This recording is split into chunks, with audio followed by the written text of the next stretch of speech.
Hello student, online class में आप सबका स्वागत है। आज हम जानेंगे आवर यूनिवर्स के बारे में। जैसे आप देख सकते हैं कितना कलरफुल इंटरेस्टिंग हमारे यूनिवर्स है, क्योंकि आप लोग कई बार हम लोग नाइट में स्काई देखते हैं तो हमें बहुत सारे स्टार ट्विंकलिंग कर दिखाई देते हैं। साथ ही साथ हम सन मून, कभी कभी आप देखा होगा सोलर इक्लिप्स होता है, लूनर इक्लिप्स होता है, सीजन चेंज होती है, कभी कभी न्यूज में आती है कि कॉमेट्स अर्थ की तरफ आने वाला है। जैसे आपने रिसेंटली अप्रैल में 28 या 9 अप्रैल आपने सुना होगा अनाउंसमेंट कि नासा ने गाइडलाइन जारी की है, कोई एस्ट्रॉइड या कॉमेट अर्थ की तरफ आने वाला है, जिससे हो सकता है अर्थ को कोई प्रॉब्लम हो जाए। ऐसी बहुत सारी चीजें आपने देखी होगी, उसी का ही हमने आज स्टार्ट करते हैं आवर कलरफुल यूनिवर्स या our colourful and beautiful universe. तो ये यूनिवर्स है, ये जस्ट एक छोटी सी पीक है, और आप गूगल पे जाके देखेंगे तो आपको बहुत सारे कलरफुल यूनिवर्स की पिक्चर्स आपको बहुत सारे दिखाई देंगी, जो कि नासा के हबल टेलीस्कोप है जिसे यूनिवर्स में लॉन्च किया गया था, जो डिफरेंट मोड पर यूनिवर्स की इस प्रकार की कलरफुल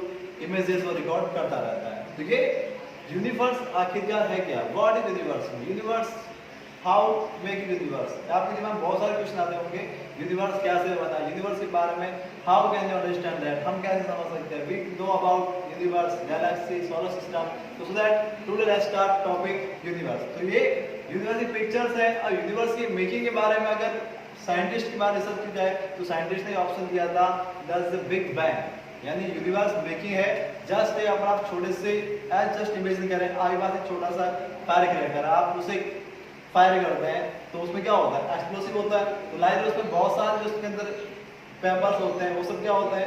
अलग अलग जाके बिखर जाते हैं। Like that also found in universe. Universe में एक बहुत ही बड़ा बिगेस्ट कॉन्स्टेलेशन था, या उसे कह सकते हैं हेवनली बॉडीज थी यूनिवर्स में, जिसमें इंटरनल पावर से कोई ऐसा एक्सप्लोजन हुआ जिससे लाइक दैट बिग बैंग हुआ, जिसके कारण अलग अलग टाइप में अलग अलग यूनिवर्स से अलग अलग टाइप के मिल्की वेज वहां से बनी, अलग अलग प्लेनेट बने, अलग अलग सिस्टम बने। तो यूनिवर्स में ऐसे बिग बैंग हुआ जिसके बहुत सारे इन्फ्लुएंस पूरे वर्ल्ड में हुई, और वो यूनिवर्स में आज भी ये चीजें हैं, ये चीजें आज भी यूनिवर्स में होती रहती, but we can understand because we are living Earth and we are living in solar system, so that we can understand how to universe always changing. हम लोग नहीं समझ सकते यूनिवर्स कैसे चेंज होता है। सो दैट आज हम स्टार्ट करते हैं प्राइमरी क्लास 6, 7, 8 के अंदर अगर यूनिवर्स के बारे में एनालिसिस करें तो ये चीज हमें जानने को मिलती है। तो लेट्स देखते हैं बिग बैंग क्या था। तो आप देख सकते हैं बिग बैंग मेरे बारे में एक्सप्लेन किया, जैसे आपके पास इमेजिन किए टाइम बिगिन हुआ, टाइम बिगिन होने के बाद उसको धीरे धीरे एक्सप्रेशन हो गई। तो देख ले पॉजिटिव नेगेटिव आपको बहुत सारी चीजें यहाँ से क्या हुई एक्सप्रेस हुआ, धीरे धीरे अपने आप में चेंजेस, प्रोटॉन न्यूट्रॉन जो चीजें हुई वो मिक्सअप होते हुए हीलियम मॉलिक्यूल बने, हाइड्रोजन मॉलिक्यूल बने, और धीरे धीरे आगे गैलेक्सी बनी, और डिफरेंट टाइप की गैलेक्सी पूरे वर्ल्ड में बनने लगी यूनिवर्स में। सॉरी, यानी ये चीजें हैं, ये नहीं कि धीरे धीरे जब मिक्सअप, यानी सबको पता है कि एक पार्टिकल मिलता है, दो पार्टिकल मिलते हैं, 2 से 4 से कॉम्बिनेशन होता है। तो कॉम्बिनेशन होने के बाद यार उसके क्या होता है? वेटेज बढ़ता है। यानी आप लोग कभी एनालिसिस करें, छोटा सा अगर 1 kg होगा तो उसकी वैलिडिटी कम होती है, और अगर ज्यादा kg होता है तो उसकी भी आपस क्या होता है? वेटेज बढ़ता है। तो लाइक दैट जैसे जैसे आपस में मॉलिक्यूल ऐड होते गए तो उसमें नए नए स्ट्रक्चर बनने लगी, जो लाइक दैट धीरे धीरे हमारे यूनिवर्स में गैलेक्सी के हिसाब से बनी। और ये गैलेक्सियां वन नहीं, अगर हम बात करें यूनिवर्स की, यूनिवर्स में मल्टीपल गैलेक्सी है, और हर एक मल्टीपल गैलेक्सी में अलग अलग different types of sun, different types of planet, we can understand about different types of galaxy. आपने कई बार देखा होगा alien just imagine, but alien is not a perfect. Scientists may also say that alien may be possible, but as a imagination without proof we can't say that alien is possible. But because everywhere galaxy are also present, but we can't know other galaxy about, we know only our galaxy and our solar system, so that because I have no option, या हम कह सकते हैं हमारे पास ऐसे नहीं idea नहीं है, या हमारे पास कोई कॉन्सेप्ट नहीं है जो हम रिजनेबल कर सके कि बाहर की यूनिवर्स में और भी चीजें क्या क्या हो सकती है। सो दैट हम बिग बैंग थ्योरी से एनालाइज करें, जिसमें धीरे धीरे चेंजेस होते गए, आपस में बढ़ते बढ़ते आज हमारे पास ये चीजें नई नई धीरे सेटलमेंट हुआ, और उसी प्रकार जो यूनिवर्स डेवलपमेंट हुआ वही चेंजेस एवरी प्लेनेट जो हमारा अर्थ है उसमें चेंजेस हुआ, और आज हम ह्यूमन बीइंग में 2020 में सर्वाइव कर रहे हैं। ये बिग बैंग थ्योरी कॉन्सेप्ट है जिसमें अलग अलग साइंटिस्ट ने कहा कि हमारे पास बिग बैंग ये यूनिवर्स कैसे बना है, इसके बारे में हमारे पास एक पर्टिकुलर ऑब्जेक्ट नहीं है या पर्टिकुलर कॉन्सेप्ट नहीं है। सो दैट जस्ट इमेजिन कि इस प्रकार से हुआ होगा, ऐसे it has been possible, so that we can say that universe making by big bang theory. ठीक है, उसके बाद बात करते हैं क्या आवर मिल्की वे। अब आवर मिल्की वे आप देख सकते हो नाइट में आप अपने आप को कभी भी ओपन रूप में आप छत पे सोए तो आप कभी नोटिस क्या होगा, नॉर्थ टू साउथ आपको एक वाइट कलर की मल्टीपल स्टार्स की आपको एक लाइन मिलती है, जिसमें आपको कई सारे आप नीड एंड ग्रीन स्काई है तो आप इजीली कभी भी जज कर सकते हो। जब आप स्काई में नीड एंड ग्रीन देखें तो आपको नॉर्थ टू साउथ आपको ये लाइन दिखती है जिसमें मल्टीपल स्टार्स आपको दिखाई दे रहा है। उसी मल्टीपल स्टार्स में अर्थ भी है और हमारी गैलेक्सी भी, क्योंकि मल्टीपल स्टार किसको इंडिकेट करते हैं, गैलेक्सी को, दैट इज कॉल्ड मिल्की वे। और उसी मिल्की वे का हमारा पार्ट है वो है हमारा solar system. We understand that is sun, Mercury, Venus, Earth, Mars, that is called asteroid belt, Jupiter, Saturn, Uranus, Neptune, and after before sometimes say that Pluto are not possible, or that is called other asteroid belt, also known as Kuiper belt. So in our solar system we have two types of asteroid belt. One is called asteroid belt, one is called Kuiper belt. और यही asteroid belt हम planet को दो भागों में divide करते हैं, sun to asteroid belt that is called inner planet and that is called external planet, may be say that outer planet. और outer planet according to size more larger than compared to inner planet. Inner planet में masses कम है और इसकी speed है जो slow है, speed थोड़ी सी ज्यादा है, बट इनको आप कंपेयर करें इनकी ऑर्बिट होगी वो काफी ज्यादा लॉन्ग हो सकती है, सो दैट इनका टाइम टेन्योर लॉन्ग टेकन है, बट ऑन द एक्सेस वो काफी ज्यादा यानी कि हमारे 24 आवर्स का डेज होता है, यहाँ पे 12 आवर, 14 आवर, 16 आवर इनमें भी इनका इतना छोटा आवर का वहाँ पर डे होता है। जबकि हमारे ईयर 365 डेज का होता है, जबकि यहाँ पे ईयर लगभग 16 ईयर, हमारे अर्थ के 16 ईयर वहाँ के 1 ईयर के इंक्लूडेड होते हैं। क्योंकि अगर इस पूरे सन को ऑर्बिट करेंगे तो शॉर्टिंग इनका ऑर्बिट लेंथ लॉन्ग है, इसलिए उनका टाइम टेन्योर भी क्या होता है, काफी ज्यादा मैक्सिमम होता है। तो आप इसे अंडरस्टैंड कर सकते, आप इसमें अंडरस्टैंड करने वाले जो पॉइंट है वो आप देखते हुए समझ लें या फिर नोट डाउन देख लें।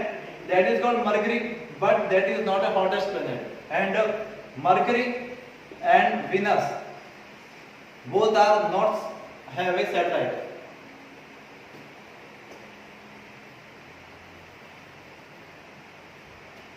Mercury and Venus both have no satellite.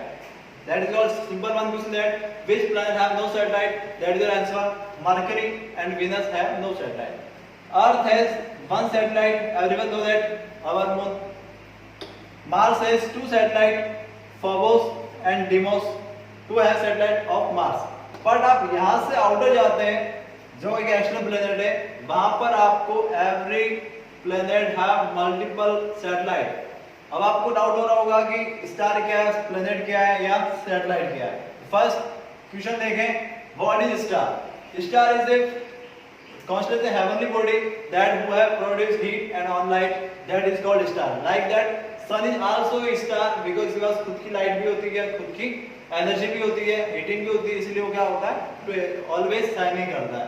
But as a planet difference करें तो what this heavenly body, it is always rotate revolve around the sun, that is called planet. यानी कि ऐसे प्लेनेट जो सन के around round करते हैं वो that is called planet, and satellite who is around always the planet, that is called satellite. तो satellite होगा, अगर ऐसे प्लेनेट है तो प्लेनेट्स किसको ऑर्बिट करेगा, सन को, और दैट इज अगर प्लेनेट सैटेलाइट है वो किसको ऑर्बिट करेगा, प्लेनेट को। सैटेलाइट प्लेनेट को करेगा और प्लेनेट सन को ऑर्बिट करेगा, that is called difference star, satellite and planet. So that आपको हमेशा कंफ्यूज ना हो, सैटेलाइट होगा वो प्लेनेट के लिए होगा और प्लेनेट होगा वो सन के लिए होगा। ये ऑलवेज रोटेशन रिवॉल्यूशन चलता रहता है, ये कभी नॉन स्टॉप, इसे आप या मैं कभी अपने कितने भी हाई पावर लगा दें तो भी हम इनको स्टॉपेबल नहीं कर सकते। इसलिए तो नेक्स्ट हम बात करते हैं, इनके बारे में आपको लगभग समझ होगा किसके कितने सैटेलाइट है।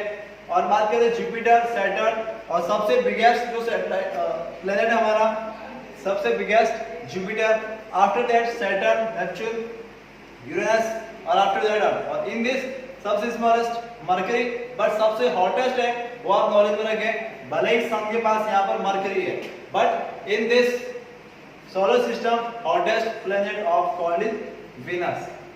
Always remember, Venus is also always hottest planet because there are many types of gases like that CO, CO2 and other gases that is called that is means hottest planet of the solar system. Clear?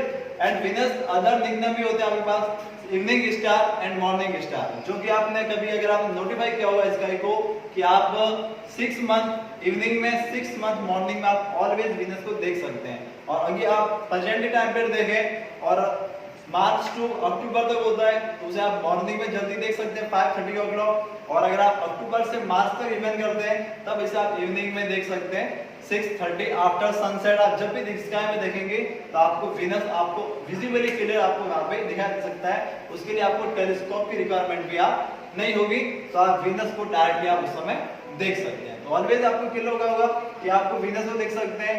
Mars है जो some time के लिए अर्थ से visible होता है और that is also called red planet. इसमें methane की गैस ज्यादा पाई जाती है, मीथेन एंड आयरन मेटल ज्यादा होता है, जिस कारण इसका कलरफुल कलर कैसा होता है, रेड होता है, इसलिए इसे क्या कहते हैं, रेड प्लैनेट। बात करते हैं जुपिटर की। Jupiter also biggest planet of our solar system and it is known as biggest and सबसे ज्यादा इसकी जो सैटेलाइट है वो भी सबसे सैटेलाइट किसके आते हैं, जुपिटर के आते हैं। उसके बाद सैटर्न है, इसके आसपास जो ये रिंग देख रहे हो आप, वो रिंग कोई रियल में रिंग नहीं है कि आपको यहाँ पे दिखेगी तो आपको गोल गोल दिखेगी, that is a dust particle, because universe में बहुत सारा डस्ट पार्टिकल है, गैसेस है जो ऑलवेज इसके अराउंड में क्या होती है, रोटेट रहती है। ये हमेशा फिक्स है, ऑलवेज भी हैपन, बिकॉज जुपिटर सैटर्न में इतनी कोई फोर्स रहा होगा जो उसको क्या करता है, उसकी फिक्स फ्रीक्वेंसी में वहां पे सेटअप रहता है। और यहाँ पर यूरेनस में भी है और नेपच्यून में भी, सबके आप देख रहे कुछ रिंग बनी हुई है, तो just not a particular ring, this is a dust particle. Clear है? ये आपको ध्यान रखना है। अब एक बात आती है कि प्लेनेट है कितने, 8 माने या फिर हम इसको 9 माने। अब डाउट ये था कि बुक्स में आपके 8 लिखा होता है और हम प्लूटो को भी 9 में मानते हैं, तो डजंट मैटर, आप इसे 8 और 9 करके एज्यूम कर सकते हैं, because sometime NASA and government authorities say that planet is 8, but sometime again they change that because Pluto also a planet, so that don't confuse it.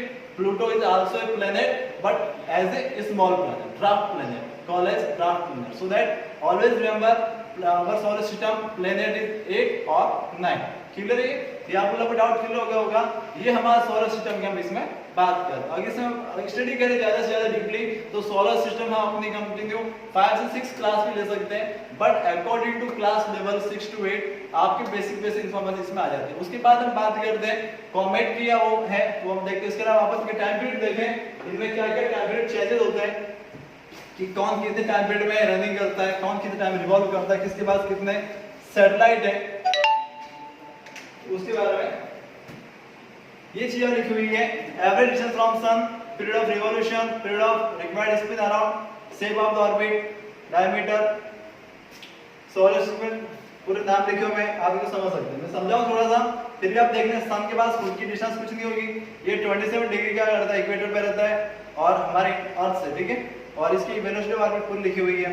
बात करते हैं मरकरी, डिस्टेंस है 57.9 किलोमीटर मिलियन किलोमीटर है, 88 days में अपना क्या करता है, 1 ईयर कंप्लीट करता है, ठीक है। ये उसके बाद में वापस पीरियड ऑफ इक्वेटर रोटेशन का लिए 59 डेज में उसका क्या होता है, यानी 88 डेज में इसका 1 ईयर होता है। रिमेंबर 88 डेज में इसका 1 ईयर है, बट उसका जो 1 डे होता है वो अर्थ के कितने डेज में, 59 डेज में वो इतना लॉन्ग राउंड अपना इतना स्लो मूव करता है। यानी आपको रिमेंबर रखना है कि वो 1 ईयर तो जल्दी कंप्लीट करेगा, बट अपनी जगह को जो डे एंड नाइट अकर होते हैं वो क्या काफी ज्यादा स्लो है। इंडिया के अर्थ का 59 डेज अगर कंप्लीट होते हैं तो वहां का ओनली फॉर 1 डेज कंप्लीट होता है, तो उतने डेज मिला के 88 डेज क्या हो गए, ज्यादा हो गए। सो दैट ये पूरा डेटा लिखा हुआ है। फिर हम बात करें वीनस की, वीनस 1 ईयर कंप्लीट करता है 224 इंडियंस या अर्थ के डेज में, और इसके 243 डेज में भी क्या होता है, उसका कंप्लीट हो जाता है। अर्थ की बात करें सबको पता है 365.1/4 डेज होता है, और rotation time revolution rotation time होता है 23 आवर्स 56 मिनट तो इस वजह सबका आपके यहाँ लिखा हुआ है, आप देखेंगे कि फील्ड ऑफ रोटेशन यहाँ पर 10 आवर में पूरा घूम जाता है, जबकि हमारे 23 4 आवर का वन डे होता है, यहाँ पर 10 आवर का वन डे होता है। जबकि यहाँ पे देख लो सबके डेज में आ रहे थे, ये सब फास्टली घूमते हैं, यानी ये सब स्लो घूमते हैं, ये सब क्या होते हैं फास्टली अपने यहाँ पे डे अगर करते हैं। और यहाँ पर टाइम पीरियड है, तो यहाँ पर रिवॉल्यूशन टाइम कम है, तो यहाँ पर सबका क्या आ रहा है ईयर में, यानी कि वहां पे अगर आप कभी कभी इन द ड्रीम आप सपना देखें कि मैं यूरेनस पे हूँ, तो आपका यहाँ का 1 ईयर वहाँ के 84 ईयर के बराबर हो, यानी आप यहाँ पे बर्थ होते हैं तो हो सकता है वहां उस प्लेनेट पे जाते थे आपकी डेथ हो जाए, तो ये वहाँ का टाइम पीरियड ये चलता है। ये लगभग सबका रोटेशन रिवर्स टाइम पीरियड लिखा हुआ है। इस टेबल को आफ्टर दैट आप अपने कॉपी में मेंशन भी कर सकते हैं और आप इसको लर्न भी कर सकते हैं। That is our solar system. ये हमारी बेसिक क्लास थी जिसे आप लोगों ने समझ लिया। और लास्ट अवर थिंक बिग कॉलम है, जिसमें आप लोगों को हमेशा कुछ लोग नया सीखने के लिए सीखते हैं, जिसमें आज हम सीखते हैं every day may not be good but something good in every day, यानी सभी दिन हमारे लिए अच्छे नहीं हो सकते, बट कुछ दिन हम एवरी डे हमारे लिए कुछ ना कुछ हमेशा क्या होता है अच्छा होता है। थिंक एक बार, सभी डेज हमारे लिए अच्छे नहीं है, बट एवरी डे हमारे लिए कुछ ना कुछ अच्छा होता है, यानी कि आप 27 डेज हमारे लिए अच्छे नहीं हो सकते, बट उसमें से एवरी वन डे भी होता है जिसमें रेस्टली फ्री माइंड रहते हैं, हैप्पी रहते हैं, वो हमारे लिए क्या सबसे ज्यादा इंपॉर्टेंट होता है। इसलिए अपने आपकी लाइफ हमेशा एंजॉयबल रहे, हैप्पी रहे। और we are like a box crayons. अब सभी लोग आप कलरिंग करते होंगे, सबके पास कलर बॉक्स भी होता है, अच्छे अच्छे टाइप के कलर भी होते हैं, कोई pencil colour, water colour, crayon, किस टाइप हो सकते हैं। इसलिए we are like a box crayon, हम सभी लोग हैं वो किस टाइप के क्रेयॉन के बॉक्स की तरह। Each one of us unique, सभी कलर की अपनी अपनी क्या होती है इंपॉर्टेंस होती है। So that but when we get together, और सबकी अपनी अपनी इंपॉर्टेंस है, बट जब हम रंगोली डिजाइन करते हैं, imagine just in your childhood almost student draw this, सबने रंगोली बनाई होगी, और जब we get together the picture is complete, और जब हम सभी मिक्स हो गए एक रंगोली डिजाइन करते हैं तो वो काफी ज्यादा क्या होती है अट्रैक्टिव होती है, पिक्चर भी क्या होती है कंप्लीट। इसलिए आप ध्यान रखें, और वी ऑल आर यूनिक, इसलिए आप सभी लोग यूनिक हैं। थिंक योरसेल्फ, आप लोग इसमें स्वयं सोचें कि आप लोग काफी अच्छे भी हैं और अच्छे मैनर्स रखें, बड़ों की रेस्पेक्ट करें, अच्छे से सीखें, अच्छे से समझें, और जो चीजें देखें अच्छी चीजें उन्हें जरूर एक्सेप्ट करें। Thanks for class, thanks for watching.